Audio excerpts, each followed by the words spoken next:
Thank you so much for sharing your insights with us, Sean. Sorry, I didn't mean to barge into your segment there earlier, but I'll see you later in the networking rooms.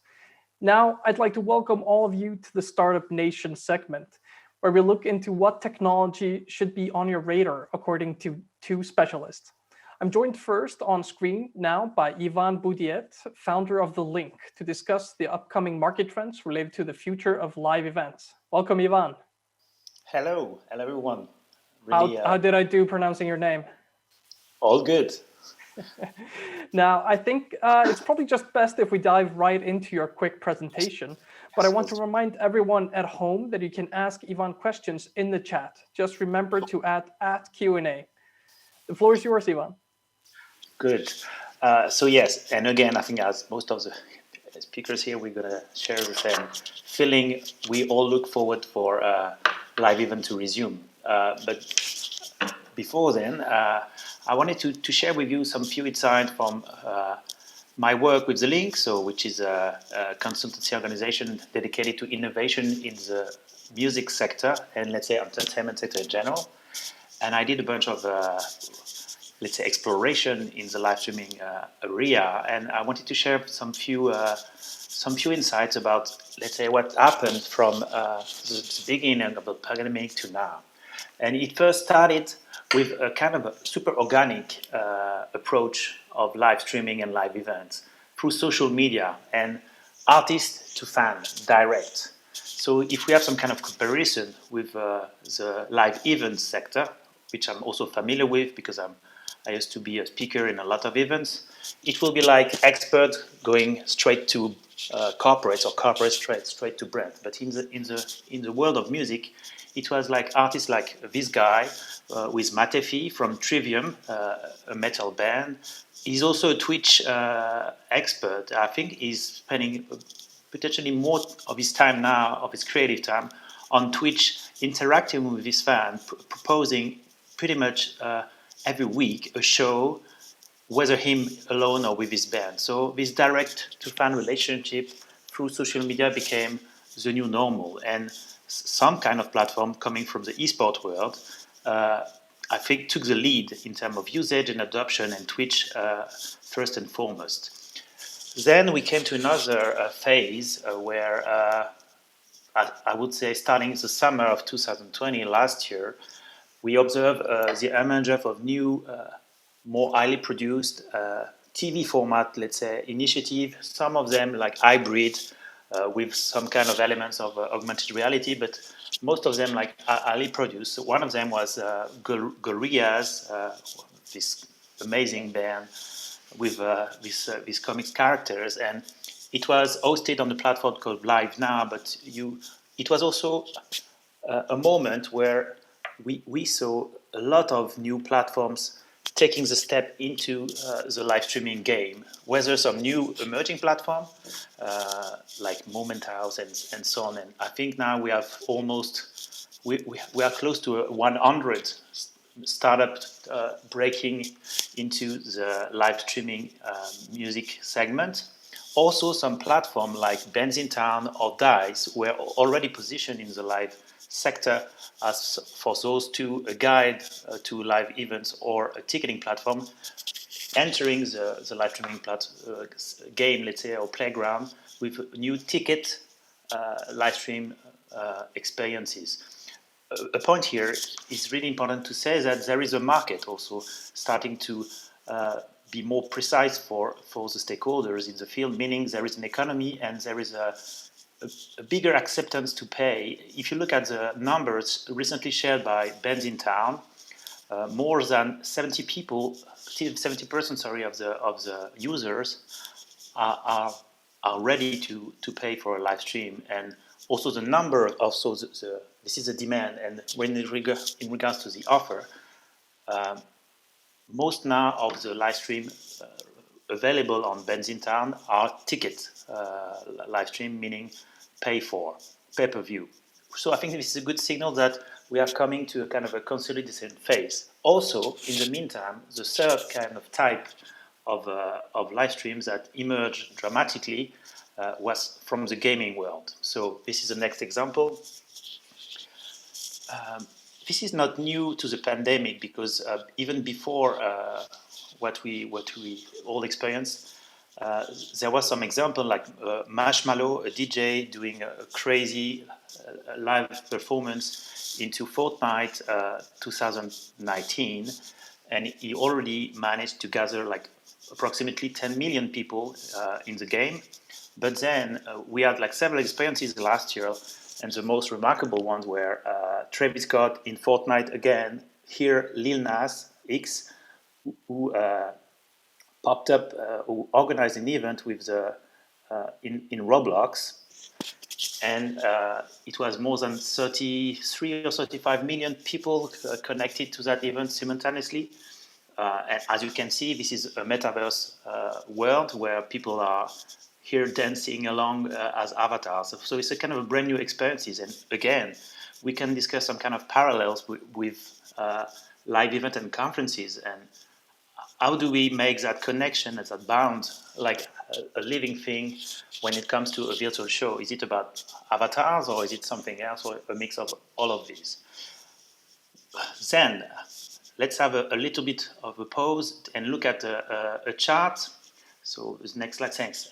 During the summer, I did a survey with TheLynk, with more than 280 professionals from music, tech, entertainment, media world internationally, responded to a really quick questionnaire asking them what are the most valuable features for a concert live streaming, meaning the ones that will bring people in front of the stage, but also enable that experience to be monetized.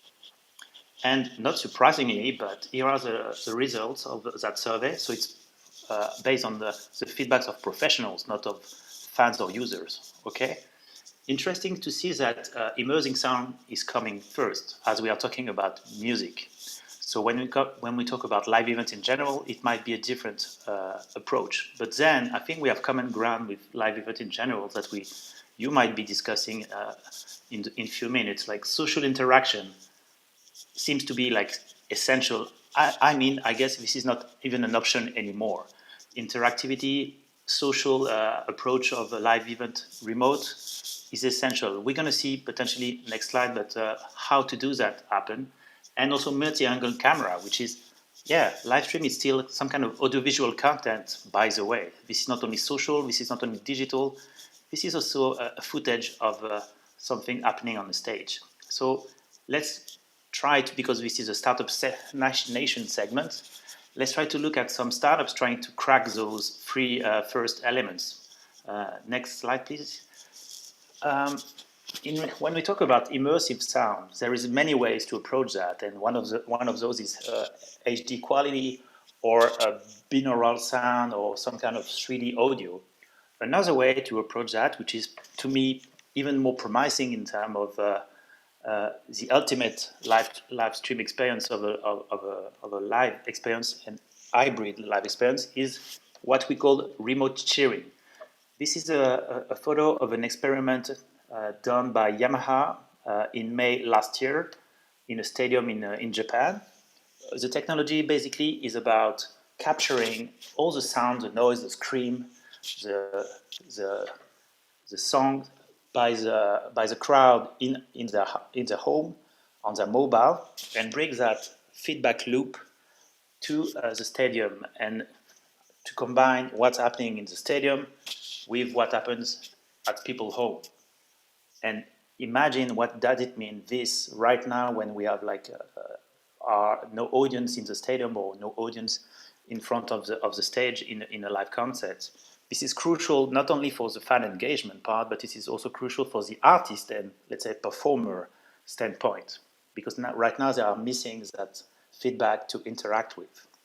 Next thing, it's all about also social interaction. What does it mean, and how to make it work in a kind of a new breed of experience?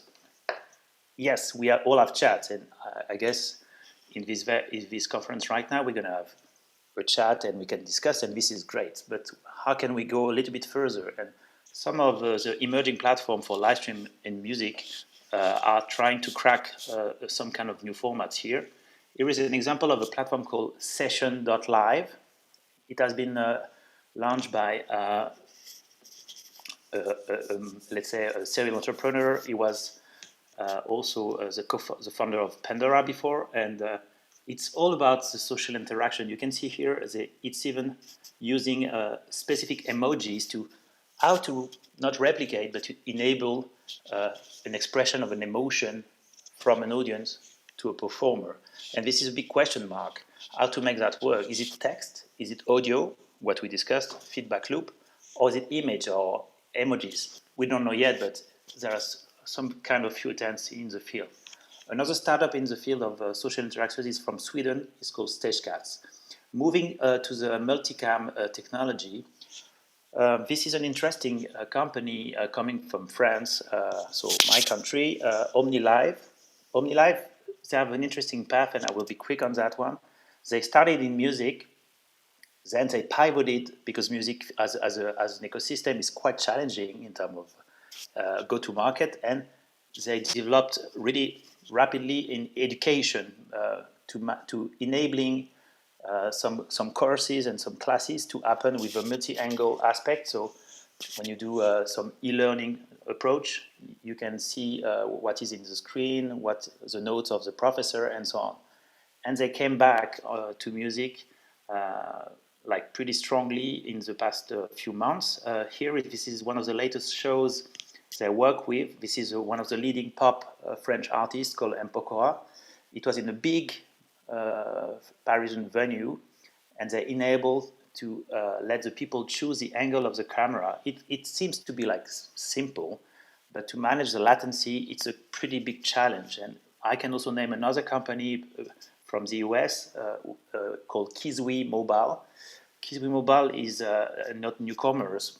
They've been there for quite some years now, but this is the platform behind the BTS, so the K-pop Korean huge band who managed to sell, I think it was almost 1 million tickets of their live stream.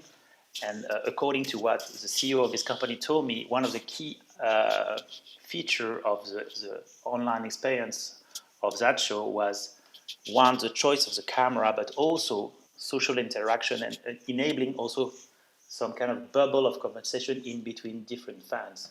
So there is a lot to discuss, a lot to explore. This is just the beginning, but obviously live stream and online live experience is here to stay. So we better collaborate and share insight here, so we build together for that future moving forward. So I hope it was useful. Yeah, definitely. Yeah, it's really interesting. Thank you so much for that, Yvan. Now, what I'm wondering, was there anything that you found particularly surprising when you were doing this research? Was there any result that you were expecting to go differently? Yes. So first, audio being number one, I was quite surprised because when you look at the market, there is not that much immersive audio experiences going on right now as we speak in music live stream. So it's more kind of a potential, so which is great. It's more something to develop. On the way around, gaming and gamification and Metaverse was pretty low. Also, maybe because of the target group I talked to answer my survey was maybe not, or just at the beginning of the road when it comes to everything that now we see growing like super fast, like Roblox doing music, Minecraft doing a festival, and so on and so forth. So yeah, I think gaming should be a little bit higher. That's my two takeaways. But so do you think that has anything to do with when we're asking more professionals rather than going straight to the customer? Do you think there is a difference in opinion there? I think so, yeah. Yeah. And I mean, is there... Go ahead. Yeah, are we justified to follow the professionals first before we look at the market? Because now it's kind of an emerging space, so there's no rule set. I mean, do we have to just cater to what the customer wants, or should we lay down how the production works first? And I think it's a triangle when it comes to, especially when it comes to entertainment. Professional events, it's kind of different because it's professional talking to professionals. But when it comes to entertainment, you have fans, all the industry working with those artists, fans, the industry. So it's a kind of a three stakeholders involved. So you need to ask all of them. And I think it's a combination of the three. But first and foremost, I think it has to start with the consumer insights. I haven't done that survey yet, but I did what was the quickest way to get some insights from the industry, also to engage them, to have this dialogue. It was a way to open the conversation more. Yeah. We have one final question now from the audience. So Brian Weiss asks, do you think hybrid music festivals will be big in the future? Because this is a big question, like will we just revert back to normal? Yeah, like Tomorrowland or going fully digital or virtual, yes.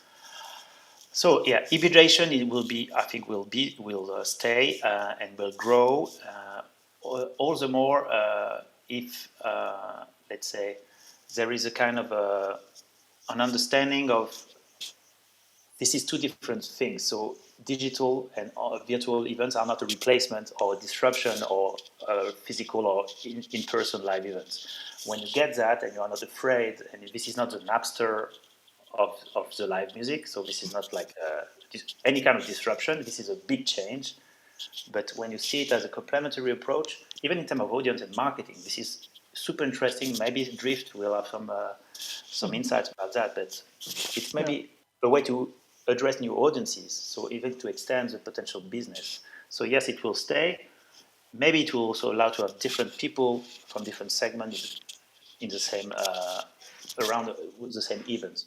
But it will be not simple because it's a clash of culture in terms of industry. Yeah, I guess that will come up quite a few times today. So unfortunately, that's all the time we have for now. Thank you so much for your insights, Yvan.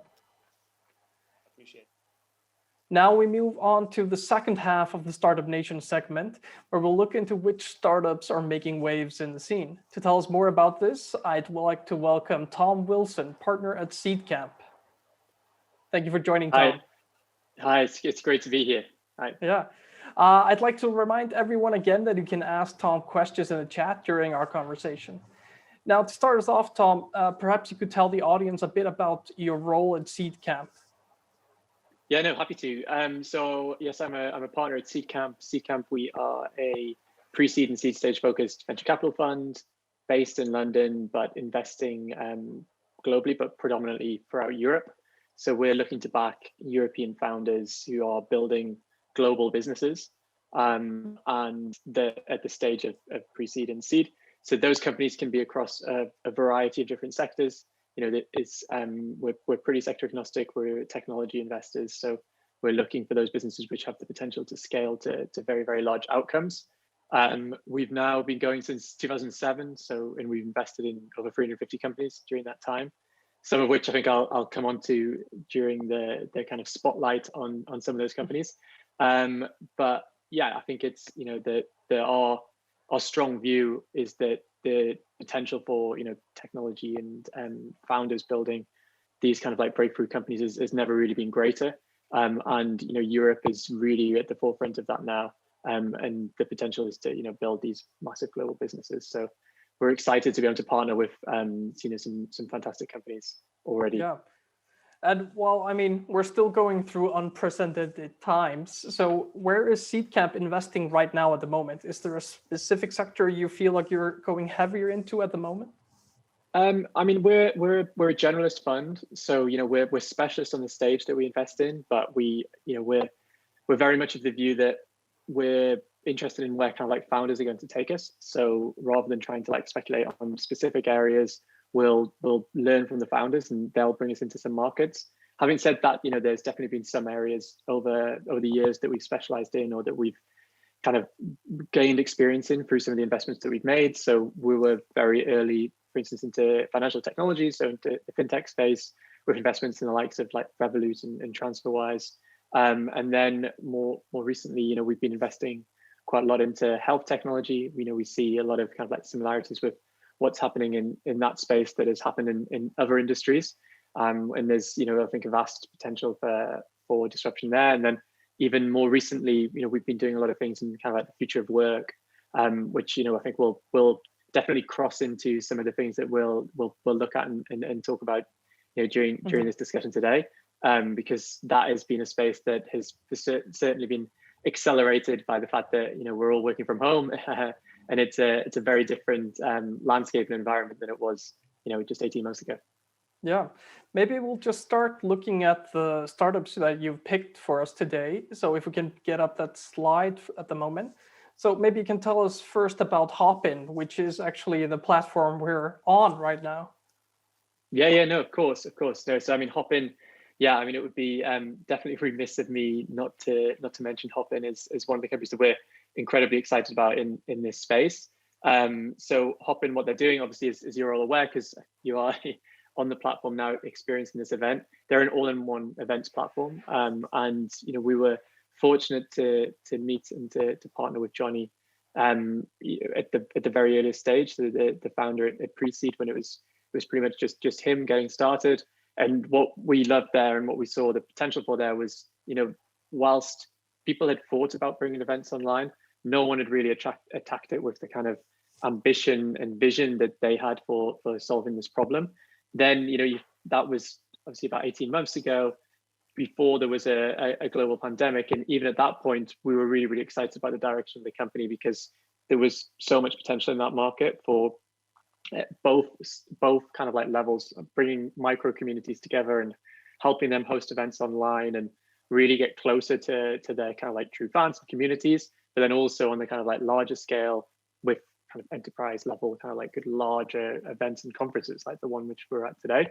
Yeah, that must be a crazy journey though, just to go back, like, because I mean, you said it was 18 months ago. So yeah, that was so it's been a phenomenal kind of like growth story, obviously, with HopIn.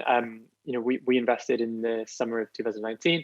At that time, it was just Johnny and Lemis working from our office, a couple of people, and obviously now they're over 300 people in size. They've raised 3 rounds following us, which we participated in and continue to invest, because we see this huge scope, and they're only just scratching the surface of what's possible.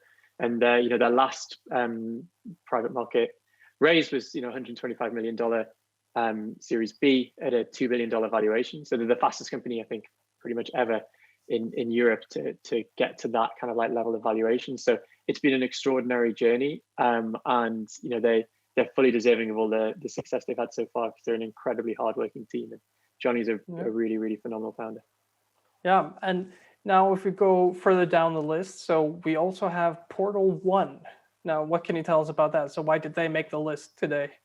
Yeah, PortalOne's a really, really interesting one. I think is, I just caught a little bit of the last speaker there and talking about, not just music, but also kind of like gaming. And they're very much in the kind of like mixed reality gaming space.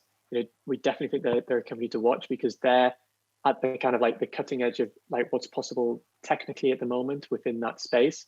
So what they're doing is they're building a platform which is allowing the kind of insertion of individuals into mobile games, and then people to be able to experience those games in almost like a game show format, and then play along with the game on their mobile afterwards in a kind of game loop.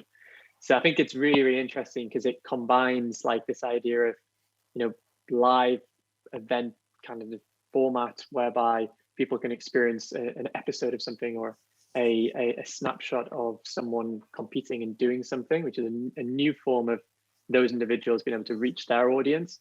But then there's a really interactive nature, because the people who are watching it can then play along with the game afterwards, all experienced over mobile. So it's not, whilst it's mixed reality, the mixed reality is kind of like behind the camera that they're doing. They're taking care of all of that. And then the experience and the kind of like viewing is merely via mobile. There's no need for a headset or anything. So I think that's a really, really exciting startup based out of Norway, actually. And the founders have a vast amount of experience at building that kind of studio technology from their previous companies. So it's still early. I think they're just launching now in the Norwegian App Store, but I think for 2021, it's definitely one to watch. So you'd say they kind of created the technological foundation now, but now we are going to see more use cases as it gets published. So it's a good question. I mean, so they are building the technology. The technology is theirs, and there is potential for it to be used more widely kind of going forward. But in the immediate term, there will be an actual app. So the PortalOne app will be almost like the destination which people go to experience these types of games. They've signed some contracts with some really interesting kind of like licensed gaming providers who will, and they'll also be producing some of their own IP. but the types of game which they're able to create are these mixed reality where they put, say it's like a influencer or a celebrity or someone who people know into the game. So think of the film Pixels, it's a bit like that. And then you can kind of like watch them playing the game, and then you can actually play that game on your mobile, just in a kind of normal mobile experience. So there'll be a destination, but the technology is really, really interesting. That's great. Now, you mentioned Yvan's talk earlier. Now, Wave made the list, and they're quite related to what we already talked about in the previous session. No, I think Wave XR and previously Wave VR is a company that we're also in within our portfolio. So a Seedcamp investment company from a couple of years ago, and I think they're at a really interesting moment in time now. Is we're seeing that the acceptance of more of these kind of hybrid, different forms of events. Much like HopIn, we believe with Wave as well that the future is hybrid. And that's a big theme for us when we're investing in startups which come into the kind of like event sphere. And with Wave, obviously what they're doing is they're allowing artists to create kind of like digital concerts effectively, which can be experienced over now, not with VR, previously with VR, but now also over kind of like, streaming. And it's, if you go and look them up, Wave XR, I think, some of the content which they've done with John Legend, The Weeknd, these are incredibly high profile artists building, like massive, these scalable events in a way, and kind of experiences which their fans can, it's not the same as a concert, but it's equally and kind of alternatively exciting and engaging. And the potential for this kind of space is pretty much limitless. I think anyone who's watched Ready Player One, and the Wave, ironically, have also partnered with Ready Player One around the launch time. We'll get excited by that, because the potential for these immersive experiences in new formats and in new worlds is really, really great. Yeah. Now, we've covered kind of the grand aspects of live experiences, but perhaps the next startups kind of dig into a bit deeper into the smaller interactions that we also have. For example, Tandem. That's more about workflow. So what can you tell us about that? Yeah, so I think, whether it's events or whether it's kind of stretching the definition of events, I think when we think of companies like Tandem, which is in the remote office environment space, I kind of think of like this idea of, reimagining physical spaces and creating new forms of connection. HopIn is also doing some of this, definitely one of their visions is, creating better connections for a better world. And I think that when we think of where we are now, all working from home, working from a very, very different environment, tools which help people to experience that similar kind of serendipitous connection which they would achieve in an office or in a collaborative workspace or wherever they're working, I think is a really interesting area. And there are a number of startups attacking this now, and understandably, because obviously this space is blown up recently. But Tandem seems to be one of the ones which is probably leading the way, US-based startup, in creating these kind of office-like layouts and office-like environments, which you can more naturally then pop in and have a chat with someone, like you would in an office, rather than having the more, I guess, formal way of communicating that is sometimes only possible now via, whether it's a Zoom or whether it's even a phone call, which is slightly different than it would have been in the office, where you just be able to kind of like bump in and connect with someone. So I think companies which are reimagining those kind of layouts and those kind of spaces and what's possible from a connectivity version, interesting when you think about the physical world being replicated kind of like digitally.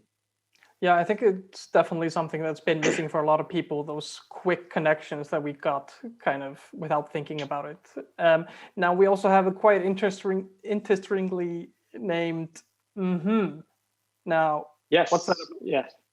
So I think that a bit like what we're doing now. We're putting up a slide deck here, and I'm talking alongside it, and I think the organizers of this conference have done a great job of making things look professional. But I think that we sit and a privilege to be able to connect with and meet with lots of founders on a daily basis who present decks, and we present decks to our investors, and people are presenting remotely constantly at the moment. And I think that what is trying to do, which is a interesting name, and the founder is the ex-founder of Evernote, which is, I think, well-known note-taking application for Leuven. And I think that they're trying to create more kind kind of like innovative and interesting ways that people can present. So whether that's, bringing slides into the kind of like screen, kind of being able to interact and manipulate those slides live, and just make that whole format of presenting more, I think that, more native and more interesting. Yeah, I think that's really great because we can kind of scale up our production value in a sense, since we're all at home and we want to see something better. But now, real quick at the end. So the last startup, which I know least about, virtual trips. So just real quick before we have to move on to the next segment, why did they make the list? So virtual trips are very, very early stage business, kind of like pre-seed to seed stage. And I think they're interesting in terms of like this also this kind of giving tools to people to create in a new way online. So almost kind of like creator tools. So what they're doing is they're providing a platform for people who usually do tours around spaces. So think of that like a food tour around Florence, or a kind of like tour of, around Rome or something like that in person. They're allowing them with a platform to be able to do that virtually. So whether that's with their phone, and then they can bring people together to do kind of like virtual tours of spaces. So someone will be walking around, which obviously is incredibly relevant right now when people can't travel. But again, in this hybrid world, we think there is going to be potential for those sorts of events, those like mini events, which are kind of like very touristic in nature, to potentially also be kind of hybrid in the future. So not just the in-person, which will bring the world a bit closer together, because some people would never be able to possibly be able to go visit those places for whatever reason. And that is, I think, an interesting theme which is coming out of all of the move to remote, which we're seeing. Yeah, I could definitely see that as a nice teaser. For example, if you're going on a holiday to Rome, you might do the tour beforehand and then kind of experience it on your own. But absolutely, unfortunately, that's all the time we have for now. Thank you so much for joining, Tom. No problem. Thank you for having me. Yeah, now we'll move on to the IAC Reporter Roundtable, where Stu Hume will interview a great selection of expert panelists. Over to you, Stu.